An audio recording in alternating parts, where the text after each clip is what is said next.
안녕하세요. 헌터입니다. 오늘 분석해볼 기업은 LG전자입니다.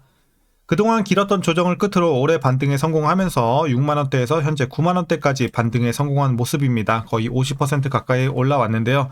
자, 이런 상황에서 앞으로도 지금의 반등세 계속 이어갈 수 있을지 분석을 통해 알아보도록 하겠고요. 자, 이제 보유자분들 대응이 중요하겠죠. 목표가 설정부터 물려 계신 분들의 대응, 그리고 신규 진입 관점까지 다양한 투자 전략도 함께 알아보도록 하겠습니다.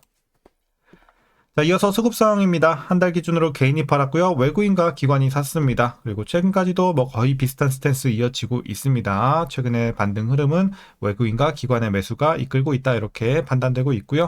이어서 신용 잔고율 보시겠습니다. 현재 0.67% 기록하고 있습니다. 과거 대비 거의 동일한 수치, 문제 없어 보입니다. 안정적이고요. 자, 이어서 공매도 살펴보도록 하겠습니다. 공매도 매매 비중 상당히 또 안정적이죠. 한 자릿수 꾸준하게 기록을 하고 있고 전반적으로 3% 안쪽에서 위치하고 있습니다. 그리고 대차잔고도 꾸준하게 내려오면서 지금은 바닥까지 내려왔습니다. 전혀 공매도 관련해서 신경 쓸 게 없는 상황이죠. 자, 그럼 이어서 동사 재무제표 분석 들어가 보도록 하겠습니다. 먼저 2020년도 매출부터 보겠습니다. 58조, 73조, 83조까지 올랐고요. 이후 횡보 한번 했다가 다시 올라갑니다. 87조, 88조, 내년은 92, 후년 95, 이런 식으로 계속 상승 흐름 유지가 될 전망입니다. 영업이익 보겠습니다. 3조 9천, 4조 올라가다 다시 눌립니다. 3조 5천, 그리고 3조 중반대에서 3개년도 유지가 됐고요. 작년까지. 그리고 올해는 더 눌리면서 1조가 떨어집니다. 2조 5천까지. 자, 드디어 내년에 그래도 반등해주면서 꾸준하게 올라갈 전망입니다. 그래서 매출과는 조금 다르게 영업이익은 올해를 저점으로 내년 반등 기대해 보시면 될 것 같고요. 자, 다만 당기순이익은 작년을 저점, 올해부터 반등, 이렇게 보시면 되겠습니다. 자, 이어서 분기별로 전년 대비 영업이익만 한번 비교해 보도록 하겠습니다. 먼저 지난 2분기에는 1조 2천에서 6천으로 반토막이 났습니다. 그리고 3분기는 7조 5천에서 6조 8천, 약간 눌리는 정도. 그리고 4분기 1300에서 마이너스 190억. 그래서 적자 전환하면서 조금 아쉬운 모습은 계속 이어집니다. 1분기는 1조 2천에서 1조 2천, 거의 횡보 느낌 보시면 되겠습니다. 그래서 확실히 내년 가면서 회복되고 전년 대비해서는 좀 올라갈 가능성이 훨씬 크다, 이렇게 보시면 되겠고, 올해까지는 전년 대비 계속 눌리는 흐름 보시면 될 것 같습니다. 4분기까지. 자, 이어서 부채 비율 살펴보도록 하겠습니다. 과거에는 170 정도, 그리고 조금씩 내려오면서 최근에는 150 정도 위치가 되고 있습니다. 그리고 내년 후년 가면서 더 내려갈 전망이라서 부채 걱정은 크게 안 해도 될 것 같습니다. 이어서 ROE 보겠습니다. 자, ROE 과거 두 자릿수도 있었지만 최근에는 사실 보기가 힘듭니다. 거의 한 자릿수에서 왔다 갔다 하고 있고, 올해는 7 정도까지 회복을 합니다. 그래도 많이 좋아졌고요. 내년 후년 가면서 조금씩 올라갈 전망입니다. 다만 두 자릿수까지는 조금 시간이 걸릴 전망입니다. 자, 그래서 수익성은 그냥 쏘쏘하지만 그래도 개선이 되고 있다에 조금 희망을 걸어보면 되겠고요. 이어서 EPS 살펴보도록 하겠습니다. 주당 순이익도 올해부터 계속 가파른 성장 보여주고 있습니다. 순이익과 같은 흐름으로 보시면 되겠고, 향후 전망 괜찮고. 자, 배당금은 올해 1213원, 전년 대비 그래도 꽤 올라갈 것으로 보여지고 있습니다. 그래서 만일 이대로 배당을 하게 된다면 현재 주가 기준으로 계산했을 때 배당 수익률은 약 1.31% 기대해 볼 수 있겠습니다. 배당은 소소하게 좀 챙겨가겠고요. 마지막으로 현재 PER 10.86배, PBR은 0.73배 나오고 있습니다. 그래서 현재 주가 밸류에이션 상황은요. 자, 주가가 최근에 그래도 좀 올라왔지만 여전히 저평가 구간으로 판단되고 있습니다. 여전히 실적 대비 주가의 레벨은 싼 구간이다. 그러니까 지금은 실적이 좋아서가 아니라 그동안 말도 안 되게 내렸다는 거죠. 그래서 그동안은 좀 과대낙폭이 컸다, 이렇게 보시면 되겠습니다. 50% 올라왔지만 여전히 싼 구간입니다. 자, 이어서 동사 관련 이슈 한번 살펴보도록 하겠습니다. 먼저 지난 3분기 실적입니다. 매출은 전년 동기 대비 1.4% 감소, 영업이익은 8.4% 감소했습니다. 다만 매출액은 역대 3분기 중 두 번째로 높았고요. 영업이익은 당초 시장의 전망 대비해서 10% 넘게 상회하면서 서프라이즈를 기록을 했습니다. 자, 그 배경으로는 대미 관세 부담이 본격화했음에도 생산지 최적화, 판가 인상, 원가 구조 개선 등의 활동으로 관세 영향을 상당 부분 상쇄했다는 점에서 긍정적인 반응을 이끌어냈습니다. 그래서 이제 해칭을 잘 했다, 이렇게 보시면 될 것 같고요.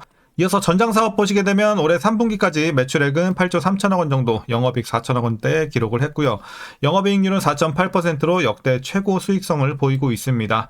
이와 함께 미래사업으로 육성 중인 냉난방 공조사업도 상업용 공조 시스템 및 산업 발전용 칠러를 앞세워서 사업 기대를 확대 중에 있으니까 기대를 해보면 좋을 것 같습니다.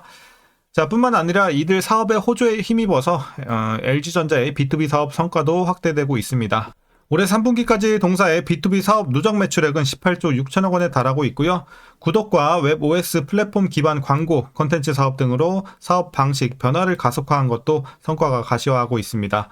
그리고 B2B 비중은 전년 대비 지속세를 계속 이어가고 있고 웹 OS와 가전 구독 등 수익성이 높은 사업의 매출 기여가 확대되고 있습니다. 자, 뿐만 아니라 로보틱스와 냉각 솔루션 등 빅테크와의 협업도 확대되고 있다는 점도 우호적입니다.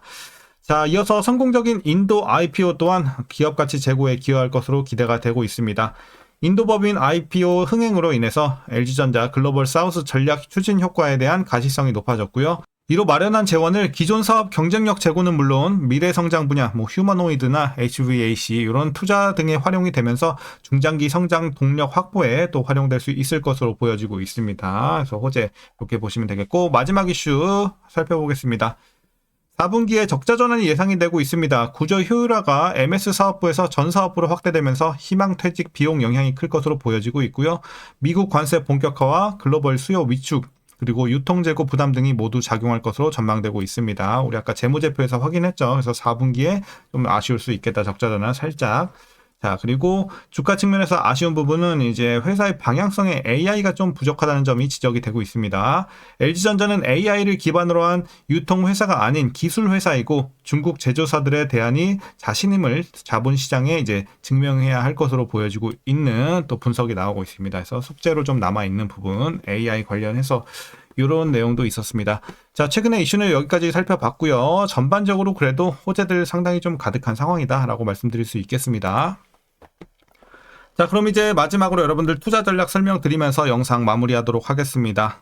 자, 먼저 신규 진입 관점에서는 여전히 긍정적이다라고 말씀드리도록 하겠습니다. 다만 이제 제가 과거 영상들에서 꾸준하게 기회 관점으로 말씀드렸습니다. 이런 데서 자, 하지만 이제 아직도 들어갈 만하다. 하지만 과거만큼의 메리트가 있다고는 말씀 못 드리겠습니다. 그래서 엄청난 메리트가 있는 레벨까지는 아니에요. 주가가 많이 올라왔기 때문에. 다만 진입은 가능하다. 그러니까 조금 더 쉽게 말씀드리면 거의 막차 느낌으로 보시면 될 것 같아요. 들어가실 분들은. 여기서 더 올라간다면 사실 들어가는 것도 조금 추천드리기 좀 힘든 상황이다. 이렇게 말씀드리겠습니다. 그래서 지금 긍정적으로는 말씀드리나 거의 막차다. 메리트는 조금 떨어졌다 정도로 말씀드리겠습니다. 자, 그럼 이어서 보유자분들 대응 전략 설명드리도록 하겠습니다. 먼저 목표가부터 설정하겠습니다. 현재 목표가는 12만원 제시하도록 하겠습니다. 여기까지는 충분히 열려있다라고 판단되고 있고 추가 상승 여력 계속 노려보시면 될 것 같습니다. 그리고 익절은 그러면 언제부터 하냐? 제가 봤을 때는 아직은 익절 구간은 아니에요. 11만원대까지는 계속 보유하시는 게 좋을 것 같아요. 11만원부터는 익절 시작하시면서 12만원까지 일단 보는 전략. 물론 향후 재료에 따라서 목표 주가는 상향 가능성도 있다. 이렇게 보시면 되겠습니다. 또 그건 다음 영상 가면서 계속 설명드릴 거니까 어쨌든 지금 기준에서는 한 요 정도까지 볼 수 있다 정도로 보시면 되겠습니다. 11만원까지는 계속 보유하시면 좋을 것 같습니다. 그리고 최종 목표가 12만원 제시를 해드렸고요. 홀딩 관점. 자, 그리고 이제 마지막으로 위에서 물려 계신 분들 대응 전략입니다. 라인은 여기서 이미 다 제시를 했습니다. 11만원 언더로 맞춰주시면 되겠습니다. 11만원 밑으로 가능하시면 좀 맞춰주시고 여기 좀 힘들다 하시는 분들 12만원 목표주가 언더라도 맞춰주시면 오케이입니다. 다만 시간은 조금 더 걸리겠죠.